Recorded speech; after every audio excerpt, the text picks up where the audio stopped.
రామకృష్ణ స్టోరీస్‌లో ఎక్కువగా రాజ్యసభలో జరిగిన సంఘటనలు, దొంగలని పట్టించడం, వారికి బుద్ధి చెప్పడం, అహంకారాన్ని తగ్గించడం ఇలాంటి విషయాలు ఎక్కువగా ఉంటాయి. కాబట్టి తెనాలి రామకృష్ణ స్టోరీస్ పిల్లలకి చెప్పడం చాలా అవసరం.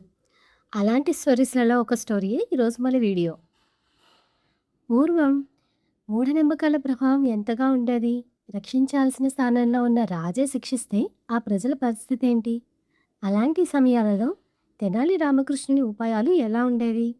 ఇలాంటి విషయాలన్నీ ఈరోజు వీడియోలో చూద్దాం. ఇక స్టోరీలోకెళ్తే విజయనగర రాజ్యంలో రామయ్య అనే వ్యక్తి నివసించేవాడు.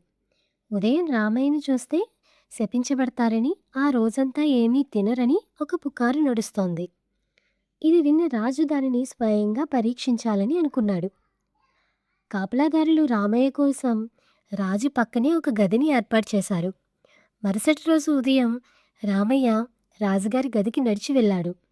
తద్వారా రాజు మొదటిగా రామయ్యను చూసి ఈ పుకారును పరీక్షించాలని అనుకున్నాడు.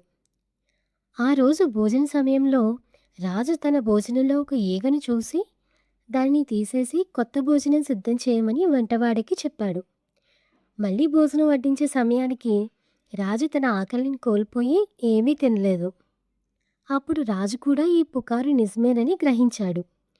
ఉదయం రామయ్య ముఖాన్ని మొదటిగా చూసిన తర్వాత ప్రజలు ఇలా శపించబడుతున్నారు. అందుకని రాజు రామయ్యను ఉరితీయాలని ఆజ్ఞాపించాడు. తన భర్తను పోగొట్టుకోవటం ఇష్టం లేక రామయ్య భార్య సహాయం కోసం తెనాలి రామకృష్ణుడి దగ్గరికి వెళ్తుంది.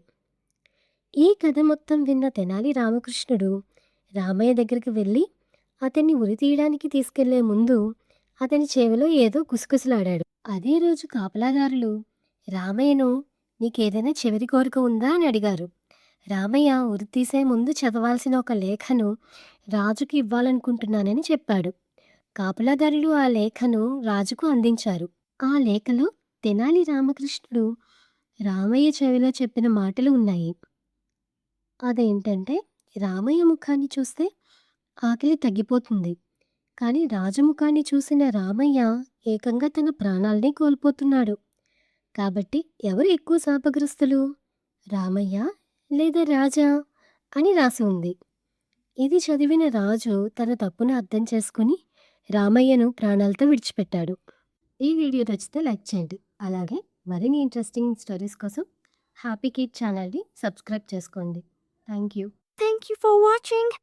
Please do subscribe for more videos. Happy Kid!